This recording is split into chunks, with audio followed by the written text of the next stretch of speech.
I'm having a 5-star reading month and I don't know how to feel about it. Hey everyone, welcome back to Andrew's Wizardly Reads, and today guys, we are doing the weekly reading wrap up for the start of November. Before we get into that, please do me a huge favor, like this video and subscribe to the channel as it does help the channel grow. You can check the description box down below for links to all of my social media, including my book club / Patreon, which you can join for as little as $1 a month, and the Wizards Enclave Discord if you want to join a great bookish community. With that out of the way, let's jump into these reads because the month is not going how I anticipated it going.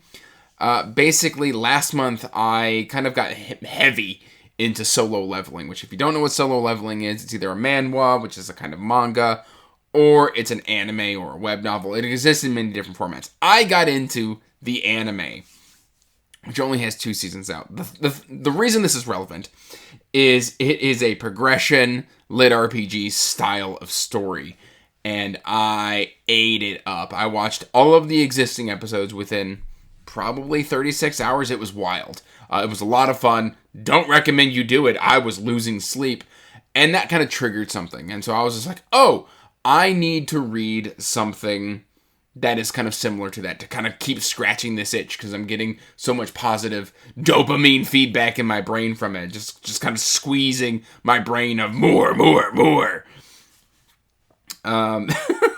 And so I initially tried with like Heretical Fishing 2, and after Heretical Fishing 1, like I really loved the end of that book. And then Heretical Fishing 2 just kind of restarts, and it's just more of the kind of same really slow, cozy vibes where nothing's happening, which is the exact opposite of solo leveling. So I was like, no, that's not going to work. So that got booted right out of my TBR. I got like 20% into it, and I was like, I'm bored. You're not giving me dopamine. And so then I was like, okay, I'm already doing Primal Hunter 4 this month. Should I read that first? And I was like, no, I promised I would read David Gemmell first. What's something else? Because, like, there are other series that I could read or series that I've walked away from, and one kind of stuck out, and I wanted to give it a second shot. And I'm so glad that I did. Mark of the Fool by J.M. Clarke. If you remember, I would say I started reading this in, was it 2022? It was a few years ago. No, maybe it was 2023. I don't remember. I started it on a trip to visit my grandfather for his 90th. So it must have been 2023 because he's 92 now. And I was in the airport when I started Mark of the Fool. I have distinct memories of starting Mark of the Fool. I had a long layover. It was like, well, I don't want to say long. It was like 3 hours. Anyway, not relevant. But basically, I got obsessed with it right up until Mark of the Fool 4. And then I felt like it jumped the shark. And I walked away from the series. Well, the series is now complete with Mark of the Fool 10. And I was just like, okay, well, if it's complete now, why don't I give it another shot with Mark of the Fool 5? And basically, Alex Roth, he's been growing. He's at this wizard academy. He's making golems. He's this kind of reluctant chosen one type of trope. Basically, he's been marked by his deity, and he's like a chosen one. And he's labeled as the fool. It prevents him from, like, doing magic or entering into combat. He's supposed to be more of a support role. And he's like, nah, I'm not about that nonsense. I want to be a wizard. And so he finds a way to make the mark work for him. Well, we're about halfway into the series now, and he's been getting more powerful. He's been progressing. He's been finding workarounds that use his handicap to his advantage type of deal. Really, really good stuff. And Mark of the Fool 5, which I have finished, 5 stars. 5-star read. I had 0 complaints. In fact, what bugged me so much in book 4 is like he became this big, huge musclehead dude. And I was just like, but why? Like, I didn't feel like that was necessary. Just, for some reason, in the moment, that bugged me so much.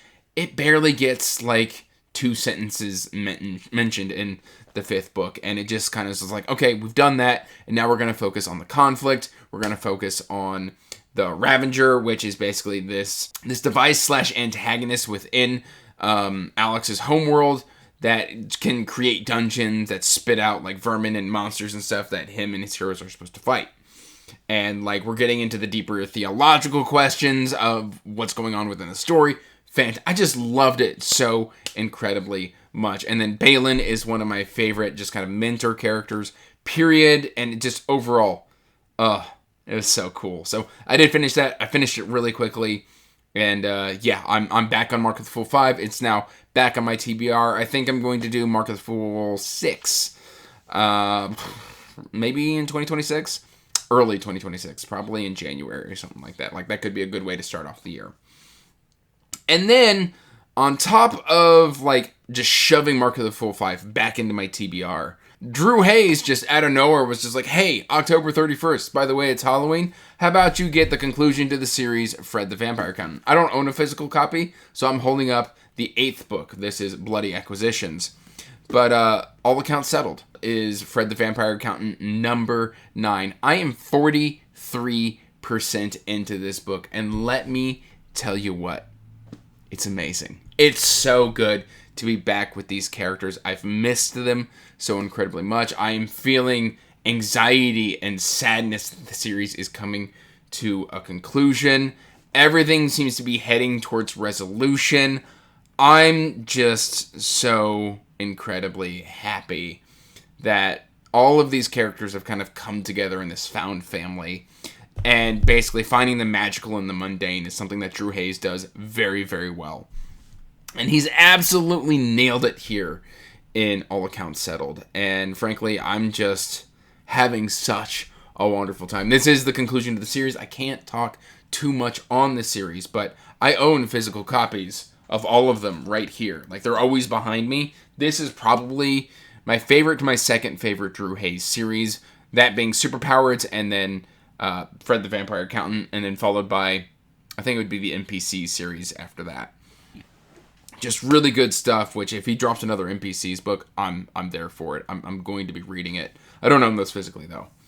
But yeah, it's been phenomenal seeing all the stuff that Fred has just, by being a good person and a decent individual, managed to accomplish while being a vampire and an accountant. I love it so incredibly much. I've got nothing but good things to say about this book. So I'm 43% into that. And then I started the Patron Book Club book early this month. This is Ararat by Christopher Golden, mainly because if you saw my book haul that I released on Friday, I bought books 2 and 3, and I was just like, oh, I feel like I've made a grave error. I haven't. I've made a wonderful decision. This is amazing. I'm 22% into this so far, and I would give this 5 stars at this point. And in fact, I'm going to probably try and recommend this to my friend over at Carbon Bonded Books, because it's kind of got like James Rowland's vibes with just a little bit of horror. Basically, we've got an individual who works for DARPA. If you've read James Rowland's and the Sigma Force books, that is a DARPA-style novel. And DARPA's like a government agency with like high technology and stuff like that, and they oversee. Anyway, I'm not going to get into what DARPA is. But essentially, the main character is Ben Walker. This is the Ben Walker series. And what's ended up happening is there is... Oh, I forget the country that they're in. Anyway, there's like these Sherpas on a mountain, and there's this earthquake at the beginning of the story, and this cavern appears on Mount Ararat, which I believe is a real mountain. And they seem to think that this could be the titular Ark. Now, it may not be Noah's Ark, but it could be the Ark that spawns all of the flood/Ark stories that exist throughout all religions and stories and stuff like that. If you didn't know that, there are multiple flood stories in multiple different religions, and this could be the Ark. And then something like creepy is going on the top of this mountain. This Ark shouldn't be there because it's too high up. And we've got these explorers, and they're racing this other expedition to try and get there first. Some spooky stuff happens, and then we throw Ben into the mix. And right now, I'm just really, really enjoying this. I'm very happy that Christopher Golden's work is working for me, because I've got like another 6 of his books. He's one of those authors where like I read 4 pages of an introduction on, I think it was like 20th Century Ghosts, and which is a Joe Hill novel, but he wrote an introduction, and I was like, oh, like I really like the way this guy writes. And so I bought 7 of his books without having read a single one of them, because I have issues. But we're not going to talk about that. Unless you feel like addressing my issues and giving me some therapy in the comment section down below, feel free to do so. But I'm not going to change. Anyway, I'm loving this so far, 22% in. And we seem to have a consensus on the book club that we have a hit on our hands here with Ararat. So I'm very excited to finish this, because so far it is just working for me. And then the last book that I have been reading this week is David Gemmell's Rigante. I felt like front-loading this at the start of my reading month, because I didn't want to allow my mood reading to barge in and just wreck my plans. And so I front loaded it this month because I kind of can stay a little bit more structured at the start of the month, despite everything that I've said in this video.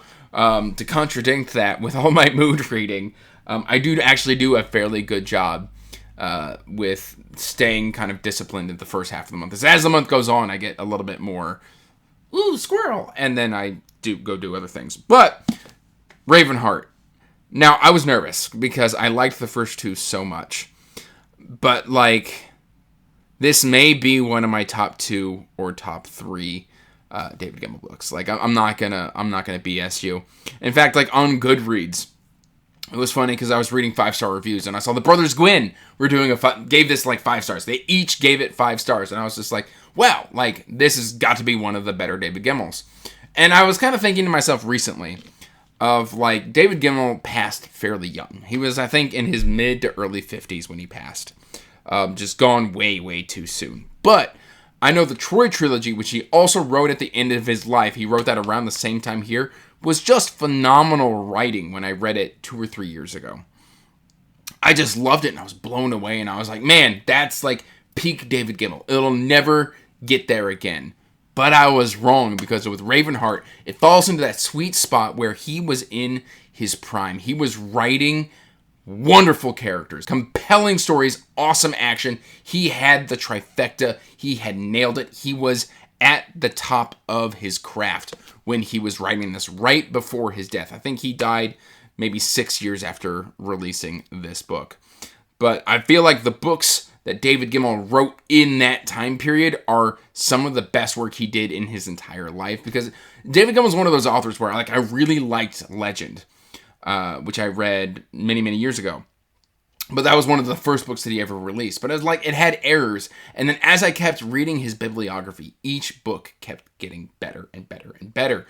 And I feel like towards the end of his life, he was just knocking out masterpieces. And that's where I feel Ravenheart falls. Essentially, it takes place like 800 years after Midnight Falcon, where the Rigante have been kind of subjugated. They've been conquered. They're treated like second-class citizens. And we're kind of following the son of the Moidart, or the kind of ruling lord who is subjugating the Rigante. And then there's also this young boy here whose name is Kalen Ring, and his uncle Jaime.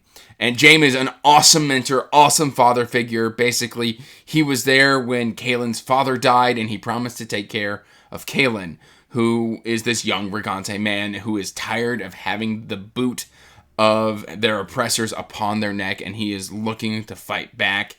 And it's just awesome. There's great combat. There's great character moments. This is what I would think is, I think this is Gaelic kind of inspired fantasy at this point. And it's fantastic. It's really, really good. And I highly, highly recommend people read this. In fact, like Broken Binding, I'm talking straight to the Broken Binding right now. Please do special editions of Rigante, because I need updated special editions of these. Somebody out there, do a special edition of the Rigante series. All 4 books. It's so worth it. It's so good.